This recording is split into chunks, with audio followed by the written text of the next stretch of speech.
Hello and welcome back. We are so excited to have celebrity chef who made her debut on Chopped, Miss Chef Renee Blackman. Hey girl, hey. Hey, how you guys doing? Hey, how are you? Good. I have a little cocktail happening over here. So. Okay. It is we got happy the hour. rosé. We got the little rosé wine. It's delicious. You make that cocktail yourself? What's the recipe? So the recipe is you need a bit of pineapple juice, just a hint of lime juice, and of course as much tequila as your spirit can handle. Cheers. My spirit can handle too much. Love it. So how's this quarantine treating you? Quarantine has had its moments. Initially, I was melting into my couch watching Netflix and binge watching everything possible. Word. And I'm sure that's the same for pretty much everyone until we all kind of figured out or at least settled into just knowing, okay, so I'm going to be in the house or I'm going to be working. And I actually decided to donate meals to some frontliners. I got some clients to donate as well as some friends and Instagram followers. And I got a good amount of money and it created meals for about 300 people. And from there, it just kind of picked up. And the nurses were asking me to deliver food to their hospital for their units or to the hotels. There were a lot of out-of-state nurses that were traveled here to help with COVID. And from that, it's about 3,200 meals that I've created. So I've been wow. That's amazing. God bless you. Yeah. Thank you so much. Thank you. I need a manicure at this point. Oh, I'm ready to pick a color any day. You let me know. Just looking haggard over here. I'm very surprised that my cuticles are just doing okay right now. I don't know if you guys can see what's happening here. Yeah. No, they're looking good. Mine are hacked. But yeah, that's my quarantine. What about you? Nice. Okay, you know, Same old same. lots of Netflix. The first couple of weeks, I was drinking myself into oblivion, to be honest. The past few weeks, I'm still drinking, but not into oblivion. I think we didn't know how to handle this in the beginning. Yeah. I think it was really... Well, I honestly thought, No, go ahead. I just thought it because we were told, we're going to take 2 weeks off, Yeah. Right. reassess, and then we'll come back and see what's popping. And then cut to Here we are 3 months later. 3 months later, and it's like, well, This here is we life are. now. Yeah. This is life now. I'm over it. But do we really want to go back to work? I feel like No, hail to the no. Not fully. I do. No, Adam loves to work. I just loved my job, and that's a beautiful thing. I did. I really liked it, and then I had just started in October of 2019, and then so I was working, and then we were laid off. But Well, I'm hopeful and I'm positive that something will come of it. Well, Brayden and I are on strike, and we're not going back to our office. We've decided together weeks ago that it ain't happening. So whatever they decide, we'll just work from home. I can't do it. Honestly, I don't think my office is gonna go back until the new year. Okay. Yeah, a friend of mine, that's his situation. His job isn't going to open up till 2021. I mean, What? that's probably for the best. Yeah, I guess. Anyway, enough about us. We talk to each other. Right. Yeah, right. So, yeah, definitely. This is gradual conversation just happening. Right, Yeah, right. we were just like, wow, quarantine. Well, Chef, first of all, I'm so inspired by you and everything that you have done so far. But I want to kind of take it back to basics for a second. I'm sure you've had this question so many times. Where did you learn to cook? Just simple. Where did you learn? I learned from watching my grandmother. So a little bit about me, I am a bit of a grandma stalker. So I would follow her everywhere. She went to the bathroom, I went with her. She went to the kitchen, I went with her. But I would sit there and I would watch her. I would taste everything. I would watch how she would take her time and prepare all of the meals and put everything together, put the plate over it and store it in the oven and keep it all nice and hot for when, my uncles would come by. And, just watching her do her thing is really what kind of set the tone for me. I love my grandma. Yeah. No, I feel like everybody's grandma can cook really well. Right. Like my grandma made the best biscuits, the best fried chicken, salmon croquettes. Woo, Yeah. mouth is watering. Everybody's grandma loves to cook. Right. So- It's hands. your grandma still in Barbados? Because you're from Barbados, right? Yes, so I am from Barbados. My grandma's still there. She's not cooking anymore. She's just kind of kicking back and, chilling out. But, So Yeah. when did you move from Barbados to the city? What was that journey like? Well, the first stop was actually Texas. So I came here when I was 8 years old. I went to Daniel Webster Elementary School, where I finally got to see like all the lockers and everything. It really looked like, oh snap, this is like Home Alone type stuff or whatever, Right. It's like what is in TV. Right. It's like, yeah, exactly. The bell ringing and everything, but it was a different world coming here, and I felt like I was the smartest kid. It was like, oh snap, I'm smarter than you, and you. I know how to do longhand division by myself. And I always wondered that because like I grew up, we're all from Texas as well, and like I never moved or I never had to be like the new kid or anything like that, but I always wondered, would I be that like y'all are just on this, like I already know how to do that, like, whatever. But I don't know, I was probably actually really dumb. No, shut up. that only lasted for a short amount of time, because the moment literally that after that semester was over, because I came here in March of 1993. I'm like, my shit right now. But yeah, after that semester, I was like, oh, okay, so you guys now know how to do what I already know. Okay, cool. So. And so the next semester you just landed Chopped. You're like, y'all, fuck y'all idiots. I'm going to Chopped. You're straight out of middle school. But yeah. So, and then we came to NYC, and which is like the West Indian culture hub, Yeah. Mm-hmm. Mm-hmm. And so, did you start cooking as soon as you came to New York and started your catering business? Like, how did you transition your like passion that your grandma taught you into this full-fledged celebrity business? Well, it took some time. Initially, I started doing T-shirts. I love T-shirts. So I was designing and doing all these creative, beautiful things. However, I wasn't really sticking to it. And my parents were like, can you just choose something and just do it with passion or something? And, right.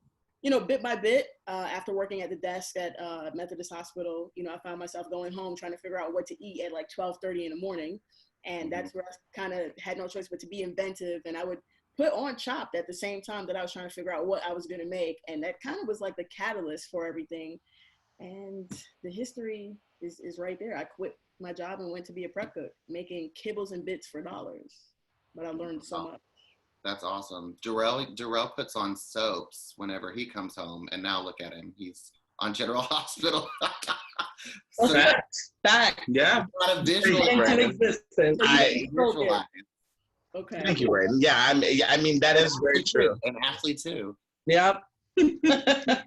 Okay, so Chef, we are all big foodies. We love to eat. If you can't tell, just look at the screens. Look at all of us. No, but okay, we love to eat, but I feel like we all appreciate food. We do. We appreciate and the artistry food. of Absolutely. it. So what is your like signature dish? Like what is your go-to and why? I know what you're going to say. Do you? I think I do. Tell me. Macaroni and cheese. No. I do have like mac and cheese literally in my freezer. So when I make like your version of macaroni and cheese. Okay, so which is sexy as hell. But Yeah. I have to tell you, my tuna tartare is actually my favorite thing to make. Right. Oh, my mouth just started watering. Now, but see, my thing is, I've gone out to eat so many different places. I've tried it here. I've tried it abroad. And what's satisfying for me is my clients, they always come back and say, your tuna tartare is different. This is just better.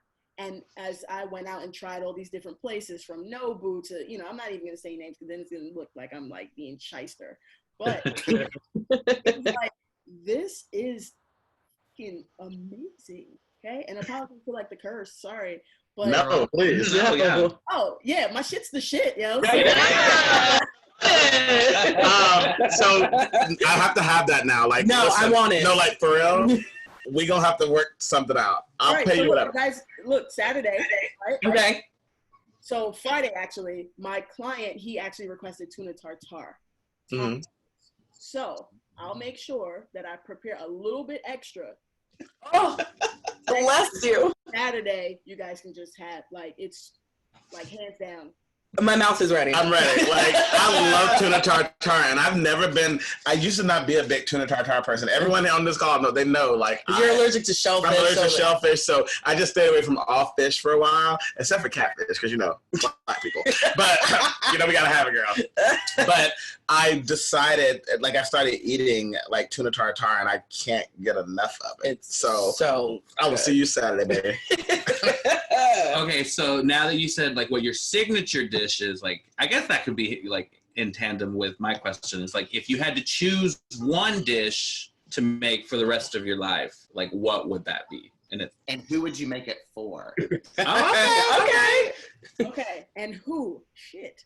Welcome to Try the Podcast. Okay, so I am actually going to say that my lobster risotto. So I make it with, of course, you got to add, the shallots and the garlic and so on. Some fresh saffron in there, just to give it a little bit of an extra taste. Mm-hmm.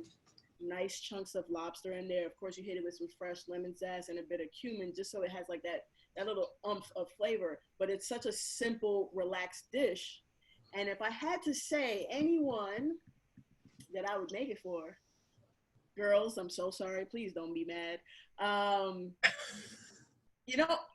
want to say, I'm gonna choose Brayden. Brayden, you're gonna be it. Well, I'm allergic, so you know what? I'm not even offended. You can have that one. But you're getting tuna tartare on Saturday. So. Right, so I win. Oh, Chef, thank you so much. Darling, of course. Wow, what an honor. Like umptuous and just hearty. I'm so hungry. Sorry. I'm dirty all day. Be like, yeah, so how would you feel about a nice truffle mashed potatoes with Hawaiian braised short ribs with a little bit of red wine au jus across the top? Look at that. Look at you. Big heart. Let me stop. For y'all who can't see us, our mouths are open. Yeah, I love it. Our mouths are open. And I also was like clenching up. Like everything, it was a lot. I'm drooling on this microphone over here, so apologies if I get electrocuted.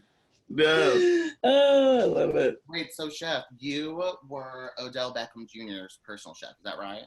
Yes, that's correct. How did that happen? Honestly, I got a phone call one day from someone, and they said, hey, are you comfortable working with athletes? And I said, perfectly fine. They're just people. And they're like, okay, so I'm going to connect you with, his mom, so on and so forth. Never said his name or anything like that. And, his mom jumped on the call, and we were on the phone for about an hour, give or take, questioning me and, just kind of seeing a rundown of, what I'm comfortable with and so on. And she actually invited me to come to his house and prepare food. Again, I'm knocking on the door. No one's home. She tells me a code. I go in the house. I'm supposed to start cooking. I've been in the house cooking for about 3 days now and never met the man at all. Whoa. Wow. That's crazy. That's super crazy. It's like, okay, hey, are you the client? No. No? All right, cool. He's going to like this. Ooh, like I'm preparing food for like a ghost or something. Right. Kind of like walks into the kitchen. I was like, you're the blonde kid. Yeah, you. Oh. And that's what I said. It's not like, it's like, I just like the way he dressed or whatever. So that's just kind of how I knew him. And I had to be super honest with him and be like, look, I don't watch none of this football shit. So I'm not going to sit here and be like on your dick like everybody else is. Like, okay. Like I'm trying to be. Oh, wait. Don't rail. Oh, welcome to Pride the Podcast. Okay, fair enough. All right. I just want to let people know. But I literally had to definitely tell him that, like, it's one thing to work in someone's home, but it is another thing to try and bring the pandemonium to the situation when you're supposed to be a professional. So Right. Off the bat, is like, I'm not going to sit here and pretend like, yeah, you did. I didn't watch that shit. I don't know. So, but then I started watching because he kind of like got me into it a little bit or whatever, because he would come and watch games upstairs and like chit chat and let me bust his ass in Uno. So, yeah. Oh, yeah. That's so sweet. Was his house out in the Hamptons? Was his house in the Hamptons? No, so his house is in New Jersey. Oh. It's in In Jersey. Okay. Yeah, that makes sense. Charles like, noted. Noted. Thank you so much. I will But just. remember, he got traded, so it's Right. He's in, I think, with the Browns now, I think. I'm sorry. All I heard was that he's trade. I'm so sorry. I think my producer. Hey, Right. I just spray you with water. I'm so sorry. Girls in the heat. I want him, but great. But he's a cool Anyway. guy. He's cool. So I saw you were on an episode of Chopped. Congratulations on that. Thank you so much. Thank That you. is amazing. I usually because I watch the Food Network channel like on the reg and just put it on or whatever. So I'm always catching up on just like random episodes of Chopped. But my question is, do you think being a member of the LGBTQI community makes you being on the show especially important? To be honest, being very real and very candid, I do have mixed feelings about the way the LGBTQ community is represented via a lot of these networks, especially, things like Food Network and, Chopped and so on. So I'm going to sort of plead the fifth on that opinion that I have due to contractual obligations. But it's good to also make sure that I'm bringing a positive presence that doesn't showboating or doesn't come with, she's that one that walks like this. I don't want to be that person. I want to be like Chef Renee. Her food is smashing. The girl knows what she's doing. She's amazing, so on and so forth. Like that's the way that I kind of want it to be always put across. Absolutely. Not for myself, but for the rest of the LGBTQ community. I feel that. Yeah. So with kind of going off of that, with Black Lives Matter finally getting the focus, there's been a lot going on recently. I've finally seen Black Lives Matter and the LGBT community start to come together.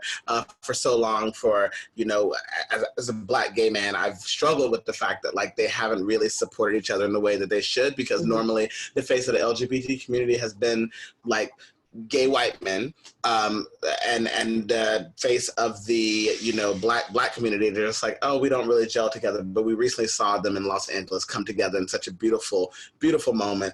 And I want to say, and kind of going back to your food because I'm still hungry. What would you say, like, people need comfort food in this times. We're going through a lot right now as people of color, people who are LGBTQ are currently being attacked. What would you say is the comfort food for that? And what would you also say in a serious moment of words of comfort that how we should better take care of ourselves during this time? Well, I want to first start off with mental health. I think that's something that we need to all touch base on. When you think of the climate, we have what happened with COVID, worrisome mentality about, health. And I'm pretty sure it brought about different behaviors for so many people. Some people have probably either ostracized someone for believing that COVID, is a real thing, or potentially, someone has said, hey, this is happening to me. This is crazy. My family's affected. This is affected. So that's a heightened climate already. Then you've got people who haven't been making money. Then you've got, George Floyd. Then after that, it keeps on getting, my hand is going this way, but it really should be going this way, heightened, and heightened. And, with that being said, a lot of people are either learning how to relate to each other, or they're actually learning how to chastise each other much deeper and disrespectfully, which is the part that I feel like God is hitting the reset button. Many apologies to anyone who doesn't believe in God. They believe in a greater good or, a higher power, but the reset button has been hit, whether we want to acknowledge that or not. And as they say, history, we're going to keep on repeating ourselves if we don't make effective, necessary, immediate changes. Now, I know I kind of stretched that on, but I just wanted to touch base on that, because when things are heightened and you have mental health being a factor, think about all those transgender, cisgender people who are feeling already singled out prior to COVID. Right. This just kind of added on to a deeper level. And it's just, when you see that Black Lives Matter started, and then people started saying, well, what about transgender? Well, what about the LGBTQ community? We can say, well, what about the Black woman? There's so many different factors about saying this person, this group, this, and this. And it all just comes to this one final point of, once I take a knife and slice my skin open here, there's blood. I'll do it to you, and you. There's blood. And the blood is going to be the same color. Mm-hmm. Yep. Mm-hmm. We have to recognize this is not okay to start judging people by certain things. You know, honestly, and not to ramble, but I made a Facebook post where it says, you know, 1 minute it's white against black, black against black, black against Spanish, Americans against immigrants. Immigrants have built this country. Blacks have built this country. Everyone has had a hand to some degree, whether negative or positive. But we have to begin to change the scope of how we view things and how we view each other. But then food brings everyone together. Yes. Yes. Right? So for me, it's just one of my slogans is enjoy life and break bread amongst friends. Yeah. The Bible tells us we should love each other. Again, apologies for those who don't believe in the Bible. I'm sorry, guys, but I do. And it's just a matter of we have to love one another. That's how we were all taught. You know, I'll share a quick personal story. One day at the beach, Sundays in Barbados, you always go to the beach. And my uncle said, look at that red skin boy there. I don't like he. And I, you know, repeated that one day with my father. My father said, where did you learn that? And I said, Uncle Trevor. And he said, we don't do that. That is not what you do, okay? Every person belongs to a mom and a dad. Mm-hmm. Mm-hmm. Don't let me hear you say that again. And it stuck with me to the point where I've had white girlfriend, Spanish girlfriend, you name it, because you're a person, or you're a person who treated me kindly. Yeah. And everyone doesn't have that view. And I think once we begin to sort of have that, and once we begin to share a cocktail together, share a meal together, there's so much understanding, there's so much conversation that can happen. So I don't know. Honestly, too, Chef, I think it's so much easier to do that. It's so much easier to share a cocktail and share food rather than have so much animosity for no reason. Right. Agreed. Yeah, and communication is key, you know? Like you said, we all bleed the same, and if we just have a conversation, everybody should be able to come to a common ground because we're all just human beings, you know? And I think that what you guys are saying, you know, that's the easy part with people who are willing and open. But then you have people who are so close-minded, and everything is taught. Let's just be real. You know, I speak about my grandmother and cooking. That's taught. You know, the way that I clean the house, you know, twice a week, that's taught. I watch that, you know. So racism, prejudice, you name it, any kind of offensive behavior, mannerisms, that stuff is all taught or witnessed some way. You pick it up, you're like, yeah, I'm gonna keep doing this shit. No, stop doing that shit. That shit will get your ass beat. That's right. The real team. You're not my talk shit, get hit. Like, we don't do that no more. I don't promote violence, but but there will come a time. Have to defend oneself. Right. Hands can be used for other than cooking. I can chop that ass. For our viewers out there, we're doing a Zoom call, and Chef is just showing all of these ways that she's in the kitchen flipping these knives, and she and chopping. I know that's right. I love it. So staying on like a positive note, it's Pride Month and it's specifically Pride Week. So do you have any special like Pride plans or anything to do on Sunday? So I'm gonna be as gay as I can be in my house because I heard that it's 90 degrees outside and I don't do that. Ooh, right. I hear that. But you know, I've been tuning in since the week started to Savor Pride, which I'm actually a part of. Okay. It's associated with God's Love We Deliver. So long story short on that, they began when the AIDS pandemic first started, and they've been preparing meals for people who basically are stuck at home and, you know, can't really take, you know, care of themselves. They're ill. And they for the last 3 years, they've been doing this sponsored event that allows people to, you know, donate, and chefs come out and they cook. So every day we've been, you know, watching, tuning in, and I've been one of the chefs. I went last year. It was a lot of fun. And last year was tuna tartare. Yeah. Is that the event that I went to? Yeah. Oh my God. Yeah. Y'all met at that event. Yeah. Yeah. Really? It was a lot of fun. Yes. Oh. Yes. I was with Braden. Yeah. I think you had braids then. Yeah. I think she had, had on the rooftop. Yeah. Yes, okay. Yeah. Yeah, tuna tartare was last year. Yeah, I honestly almost stopped talking to Braden at that point because he took Ashley instead of me, and I'm hung. I was No, we had y'all were at a drag event, right, but I would have switched out. So that was the whole thing.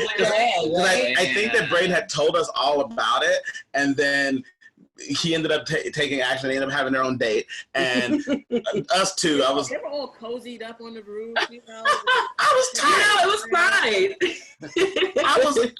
And then they met us after, and me and Adam was like, "We so hungry, we frail," and they're like, "We good." So mad. There's always another time. I'm hopeful to be, part of the event. This was my second year actually doing a chef demo. And it was so weird just preparing everything in my house, and there's no audience, there's no, people asking like legit questions right in front of me. It's like, Yeah. That's awesome. Pride is definitely going to be very different this year. I mean, it already is different, being Pride Week, and like there's all these virtual things, which I don't know about you guys, but I don't know if it feels the same, I guess. Like I have to make myself be a little bit more energetic. I don't know. It's definitely a Debbie Downer. It takes it back to basics for me. I just feel like we're all getting to really understand the meaning of Pride. There's so many people that are just now starting to discover how Pride started, you know, learning that people of color through the first, brick. Right. Stonewall. So I will say that I see the downside to it because Pride is my favorite time. It's like my birthday. I've got the best birthday gift getting tuna tartare from Chef Renee. Yes, his birthday is on Monday. Yes. So I'm margaritas. Yeah. Yes, margaritas. I can't wait. So I understand that, and I do miss seeing that friend thing. But Chef, what would you say most of all do you miss about Pride? Like, you already spoke about kind of how, people aren't coming up to you and you're preparing all this food in your house and it's already very weird. But like, what would you say you missed the most about such an electric time, especially in a place like New York City? Human interaction. Yeah. There's nothing better than, showing up to a place that is the place to be, seeing people giving a hug, giving a drunk hug, doing this. Oh my God, bitch, yes, let's take a picture. Come on, right here. Stand on this side. Yeah. And that's me joking, but when you think about it, what we're all missing here is human interaction. Mm-hmm. And I think it's something that we all once took for granted. I'm one of those people who will pass on brunch. Like, look, listen, I'm in my drawers right now. But, I love people. So that's my thing, just being home on my couch is boring as shit. Yeah. Sorry. Well, we definitely human interaction too. And I wish that we could have done this in our studio, but at least we can, do what we can do on these little Zoom virtual meetings. So we really appreciate you doing that. But again, it was in person. Drinks would have been on you guys if it was in person. Absolutely. You'll just have to come back, and once everything is open and we don't have to social distance, you'll just have to come back on the podcast. Listen, we could have a podcast catered by Chef Renee Blackman. How about that? She's like, okay, offering my services. I love that. Again, I would love to have the tuna. It would be great. You've been such a pleasure. You are such a beacon of hope and light. Just as a strong Black woman and part of the LGBT community, I love you so much. And thank you so much for coming and talking to us. Yeah, we really appreciate it. I hope that you guys are staying safe and staying hydrated in this heat that we got going on. Yes. Almost hydrated. Yeah, so you beat me. I'm working. It was like this much juice and like that much tequila when I first started. So yeah. Okay. I'm proud of you. Slow and steady. Right. There we go. Mm-hmm. I got some work to do here, before I like take a melatonin and hit the sheets. I know. Oh. Thank you, Chef. We really before we go, let us know where our audience can find you on social media and. So you guys can find me on Instagram or my website. As long as you type in Chef Renee, it starts to like populate itself. Just look. Oh, okay. Okay. Oh, no, that's right. The knowledge graph, Google. Get Like it. we said, celebrity chef. You know what? I'm gonna take that. You gotta take it. Receive it. Got it. Well, thank you, So much, Chef. Robin. Happy Pride. Happy Stay Pride. safe. Stay cool. We love ya. Love you too. Thank you. Yeah. Bye.